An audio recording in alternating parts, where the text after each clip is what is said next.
now by the supposed success in Marja, where the argument goes that we've turned the tide militarily against the Taliban, and now with all of the arrests in Pakistan of various members of the Quetta Shura, supposedly this also, we're now in a very good place and we don't really need to negotiate. I don't think we really believe that the Marja operation or these arrests are kind of long-term solutions to the problems that we have in the south. The main fact is that the problems that we have are political, and at the moment we mainly are throwing military solutions at this. 30,000 troops is fine, perhaps, if it was in the context of a wider political strategy, but at the moment we don't really have one of those, and as long as we don't really know where we're going on this long-term political sense, it's going to be very difficult to draw things down. And when we talk about negotiations, probably we need to first talk about reconciling Afghans with their own government before we start talking about reconciling the Taliban with the government. That's kind of where we are at the moment. I think we're over our time now, so if there are any questions. Well, thank you. And let us now have an opportunity to raise questions from the audience. So, yes. What you suggest is that we are transferring our taxpayer money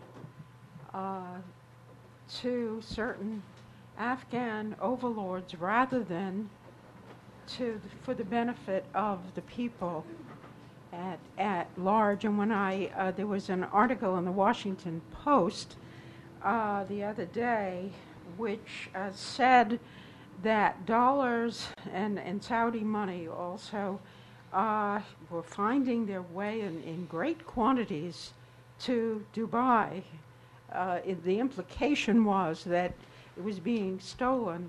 And so I don't know what to do about it, but I find it frightening, this kind of transfer of money that's meant to help the Afghan people to, in effect, warlords.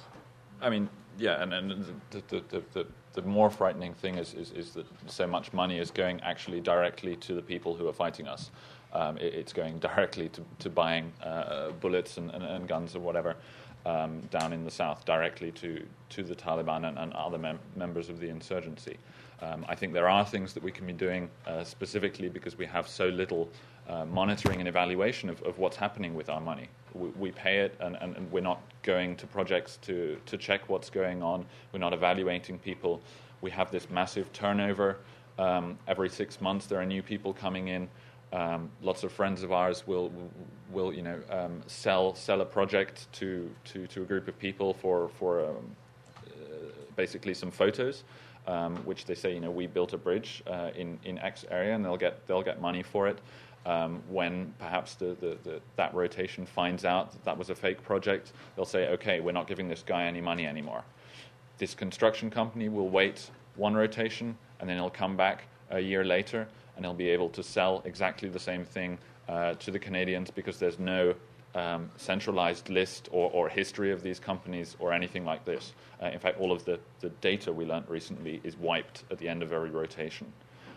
So it's I think we have to consider that this money, 20 to 40% is quite a lot, plus the money that's finding its way elsewhere. It's hundreds of millions of dollars. Its way into weapons that can be used against us, not by the government of Afghanistan, but by certain unholy types who think that they are holier than we are, who do horrible crimes in the name of God.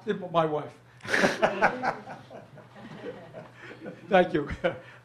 Please, now that I've identified my wife, please identify yourself as you raise the question. This gentleman right here. I'm Sean Mann. Could you wait for the microphone, please? My name's Sean Mann. I'm studying Pashto, I just had a question. You talked about aid effectiveness and corruption.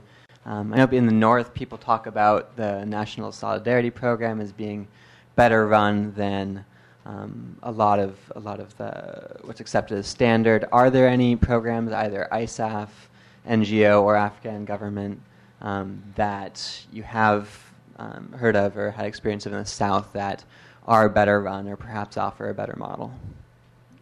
The National Solidarity Program actually is also implemented in parts of southern Afghanistan. There have been reports out that it is quite successful. One of the things you also have to consider is that the National Solidarity Program is not viewed as something that comes from the Afghan government at all by the local population. It's sort of like seen as an independent kind of NGO type of thing, which isn't identified with anyone. So it doesn't like World Bank money, primarily. Yeah. I don't really know of because there are very little independent organizations operating in southern Afghanistan to start with. And projects that work often tend to be the ones with very little money.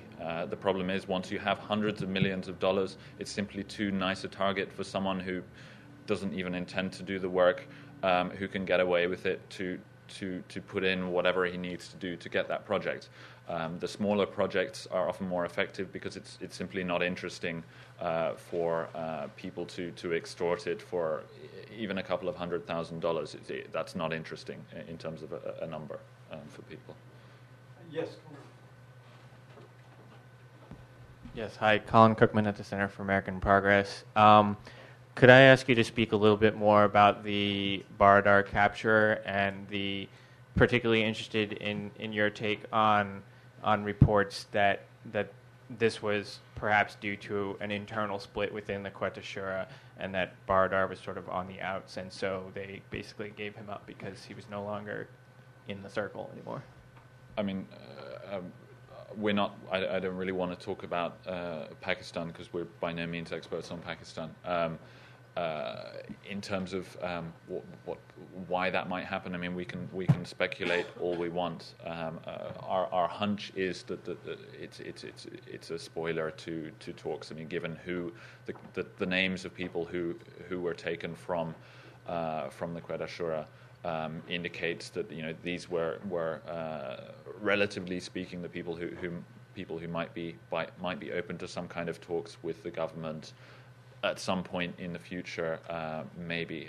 And in fact, there's a number of reports that Mullah Zakir, the Taliban shadow governor in Helmand, former Guantanamo detainee, he was also captured but then released later on. That's an indication to the kinds of dynamics in terms of the people who were taken. I think in terms of what that means for the future, it's not a good thing for negotiations. It more or less ends that. And you talk to people within the movement, and they will all say that we're at zero level, maybe even -2 now. It will take 6 months to a year for the Quetta Shura and the Taliban to sort out their own internal alignments now, and we'll see a kind of shift of power to the southeast, the Haqqanis, these kind of people, away from the Quetta Shura. It will take a long time to even reach the point that we were, let's say, 2 months ago, in terms of the Taliban position on negotiations because of these arrests. Let me, if I may, play devil's advocate here. You've suggested that the